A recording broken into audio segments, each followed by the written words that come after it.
Hello, and welcome to Dishing Up Nutrition's Ask a Nutritionist podcast, brought to you by Nutritional Weight and Wellness. My name is Leah Kleintrode, and I'm a registered and licensed dietitian. And we're thrilled to be celebrating 20 years on air, discussing the connection between what you eat and how you feel, while sharing practical, real-life solutions for healthier living through balanced nutrition. Thank you for your support and listenership over the years. And if you're enjoying the show, please let us know by leaving a rating or a review on your favorite podcast platform. Providing feedback helps others find these important real food messages. So on today's show, I will be answering a question that we received from one of our Dishing Up Nutrition listeners. This listener asks, what advice can you give to new moms who are battling sleepless nights, low energy, breastfeeding, working a full-time job, and trying to live a healthy life at the same time? It's hard to eat well or sleep well through these times, in addition to losing those extra baby pounds. Would love to hear more about this. All right, so I wanted to pick this question because this one absolutely hits home for me. I have a 5.5-year-old and I have a 2-year-old at home. So those days of extreme sleep deprivation, constantly thinking about your boobs, breastfeeding hunger, losing all your pregnancy hair, trying to operate at even 60% capacity at your job, those days are still very fresh in my mind. And I think I just want to offer some validation that these early postpartum months and even early postpartum years can be a really tough season. And it's okay. And it's very common to feel exhausted and in survival mode for a long time. And even when we want to prioritize all the things that we know are good for our health, balanced eating and exercising, sleeping 8 hours a night, drinking 80 ounces of water a day, meditating, and all those great habits, sometimes these practices fluctuate in how consistent you're able to be, or sometimes they're just not plain possible for the time being. And I want to say that this is definitely a season, this time, and I don't know exactly where this new mom is in her postpartum journey, if we're a couple of weeks out or a couple of months out, or again, even a year or two postpartum at this time. But just know that you are in a very specific season of life. It will shift in time and it does get easier. I know I still very much, again, at 5.5-year-olds and 2 years old, sometimes I still feel very much in the thick of things as well. And it's a juggling act that I just can't win.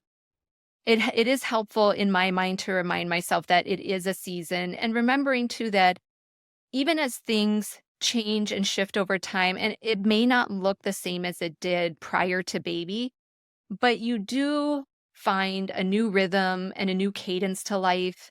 So it will look a little different, but there will be patterns and routines that will develop and emerge, and that eventually taking care of your own needs does get easier. So please remember that. Again, sometimes it is hard to hear, sometimes hard to remember when you are in the middle of the night feeding a baby and things like that, and you're so exhausted yourself, but it does get better in time. So with that said, the question is, what can you do now to nourish yourself the best that you can while you have all these other factors going on, and along with the desire to lose weight after pregnancy?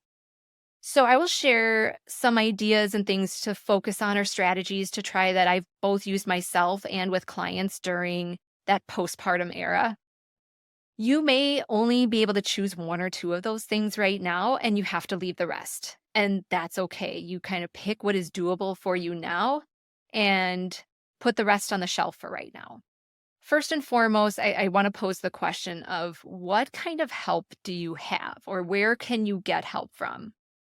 Do you have parents, siblings, good friends, coworkers nearby that could make a meal or two on occasion, or make a certain recipe for you? Maybe a batch of a snack recipe, like one of our protein ball recipes, or one of the protein muffin recipes. Would you be comfortable in letting somebody set up a meal train for you? Is your spouse or partner comfortable enough to get in the kitchen to pitch in or take over the cooking for a little bit? Would it be helpful to shop online for the groceries for a little while instead of bundling up and trying to get to the store at least once a week? Would it take some angst off your plate to sign up for a meal delivery service for maybe a couple of weeks or maybe for a few months? There's lots of options out there nowadays that either will deliver the ingredients to you and you assemble the meal yourself, you cook it yourself, or there are meals that are already cooked and assembled for you and they arrive at your doorstep and all you need to do is stick them in the oven or put them in the microwave. So basically, is there any avenue that is accessible to you that could take some part of the meal planning process or the cooking process off your plate? It is difficult, I know, for many of us to ask for help or to even accept help, even if it is offered. But I would strongly recommend or just encourage to check some of those thoughts and feelings around getting help. And is there any way that you can supplement in something that makes your life a little bit easier right now? Another recommendation that I would have is, and this, I mean, this is goes for, I'd say, pretty much everybody, not just necessarily postpartum, but so maybe more of a reminder, but cook once and eat multiple times. On that note, it is helpful if you're open to some repetition in meals during the week, but this makes it easier where even if you can't cook dinner every day, can you make a double or triple portions of a certain recipe so that you have meals ready to go later? Here in Minnesota, I'm recording this in early April. Some of us grill year round, but we're starting to look into grill season at this point.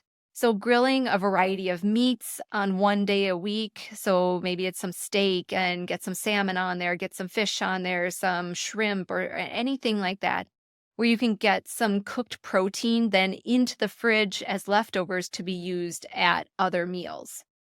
And that can mean either you're using these proteins in different recipes during the week, or it is something that you're at least able to slap on your plate, warm up some frozen vegetables, and maybe put a little rice on the side and call that your balanced meal. Top it all off with some butter or some olive oil for that great fat. And again, like this would be a great example of a time where keeping it simple and basic and as minimal as you can would be probably a helpful strategy. So before I continue on, I'm going to pause here and take a quick break. When we return, I will be sharing more tips about how to navigate and nourish your body in that postpartum period. So we'll be right back.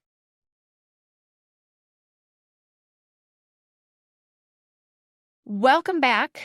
Before we went to break, I was going through some ideas or some tips on especially doing some meal planning and prepping and getting some meat into the refrigerator, some things that are cooked and ready to go for your week. So I want to continue on that train of thought. I think protein is a really important aspect to that postpartum period for a lot of different reasons. So I think anchoring ourselves with some kind of protein at every meal and every snack is really crucial, especially when our tissues are healing and repairing postpartum.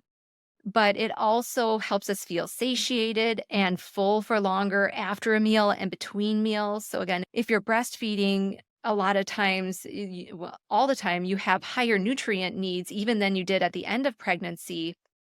And you might really have some very fluctuating blood sugars, and you might also be hungry a lot more. So, anchoring yourself with a good amount of protein every time you're eating would be a great strategy. And eating protein throughout the day helps to reduce cravings for some of those more processed carbohydrates. When we're overtired or we're exhausted, it is easy to reach for more of those processed carbohydrates or more refined types of foods. When we eat protein, it gives our metabolism a bump each time you eat it. So that begs the question then, how does a busy mom get in protein? One simple way to do it is maybe you're drinking at least one or maybe two protein shakes during the day. If you get a good whey protein powder or a paleo protein powder, maybe you add a little bonus and do some collagen powder in there also. That would be a great way to just get in some easy and well digested protein in there. And you could pack a ton of nutrients into one smoothie. It's also nice that you can, again, once the smoothie is made, you can drink it with one hand. So whether you're in the car or you're in a meeting or you're holding a baby or you're nursing, it's something that you can be sipping on or just kind of have nearby and a way that you can nourish yourself even if you're already busy doing something. Some people like to get out the big blender and make 3 or 4 protein smoothies at a time, so you get the blender dirty once, and then you have a couple ready to go. And they can stay in the fridge for a little while, for maybe for a day or so. You might have to shake them up a little bit, or you can put them into the freezer and just take them out as you need them. And again, this could be something too if you gave either your partner or you gave a friend or a coworker a recipe. Could they make some of these for you? And again, just arrive with some mason jars on your doorstep and they're ready to go. Another idea that I always found helpful was to do a sheet pan or two of meatballs or our turkey breakfast sausage recipe. I love these because they keep well in the freezer and you can do 2 or 3 meatballs for a snack, or maybe you're doing 4 or 5 for a meal. So you can customize based on how much you want to eat at that given time. Again, easy finger food, so not anything that requires a utensil necessarily. And you can rotate different kinds of meat just for some variety within that one recipe. So you could use ground beef, you could use ground pork or ground turkey or ground chicken or even ground lamb. And to make it even easier, there definitely are pre-made meatballs or burger patties that you can buy and just throw on a sheet pan or into a toaster oven or into the air fryer and heat it up. I would just double check the ingredients that are on there. Sometimes some iffy ingredients can slide in there. But again, in the name of ease and just getting some nourishment in there, even some of those pre-made frozen options can be great. Pre-cooked and peeled hard-boiled eggs, another nice, easy one. Most stores these days carry like a 2-pack of hard-boiled eggs that have already been peeled and cooked, and maybe give them a little rinse and they're good to go from there. And nitrate-free meat sticks or beef jerky is another option that you can maybe keep at work or in your purse, something that's a little more shelf-stable that would give you a great source for some protein. Keep it in a purse or a lunchbox or something along those lines. So those are some ideas to get protein in. Another piece to the puzzle, especially when you're breastfeeding, you may already know that breastfeeding takes drinking water to the next level. I personally was not prepared for this during my postpartum experience. And the thing that I found easiest, especially the first go around with my first baby, was that just keeping a stash of water bottles all throughout the house so that there was likely at least something within arm's reach in case I got trapped by a nap or trapped nursing somewhere, that I could still get that water in and still stay hydrated. So I would keep some maybe on the end table on the couch, or I had a little cart that would sit by the rocking chair in the nursery, or maybe you keep some in the basement, again, wherever you might feel like you get trapped somewhere. And adding in some electrolytes is another piece that can be helpful. Again, maybe you add in some electrolytes once or twice a day. That can boost the hydration factor of what you're drinking and just lend itself so that, again, you're not so waterlogged necessarily all the time. I believe it was Brittany who did an episode on electrolytes, maybe a couple of weeks ago, maybe a few months ago. So if you're just looking for some more information on electrolytes, she did a great show on that. And hopefully you're doing this already, but I would also just remind you to continue taking your prenatal while you're breastfeeding. It's a nice insurance policy to make sure you're keeping up with your elevated nutrient needs during this time. Again, when you are more sleep deprived and the stress is just running a little bit higher. And again, sometimes you're just having to cobble things together in terms of your food. So hopefully some of those ideas were helpful. I want to point out just a few more resources before I close out the show. I did write an article on this topic for our website back in the summer of 2022. And at that point, I was coming off my second postpartum period. I was just coming back to work after having my second baby. So again, still in the thick of it at that point. If you haven't found that article yet, there is a little bit more in-depth information there than what I covered here in the show. So that's a good read. And I also highly recommend, if you're on social media at all, give a follow to Lily Nichols. Her last name is spelled Nichols. She is a registered dietitian and a mom, and she's become a leading expert in the world of real food nutrition in the prenatal and postpartum arena. I've always found her content to be relatable and practical, but she also keeps it backed up with a critical eye on the science. So again, you get the best of both worlds there. I just want to throw out there too is that it's important to remember too that in postpartum and all of its glorious hormone shifts that come around that time.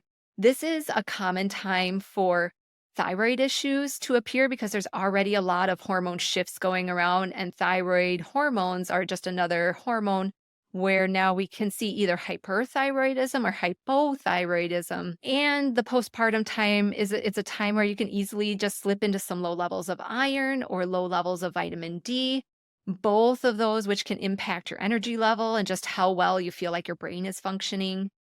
Easier said than done sometimes, but don't forget to check in on yourself too and ask for some lab work if things feel really off or you just have a gut feeling about some of your symptoms.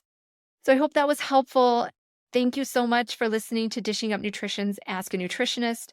And if you found this episode helpful, be sure to leave us a rating or review on your favorite podcast app. And if you have a nutrition question you would like us to answer, we have two options for you.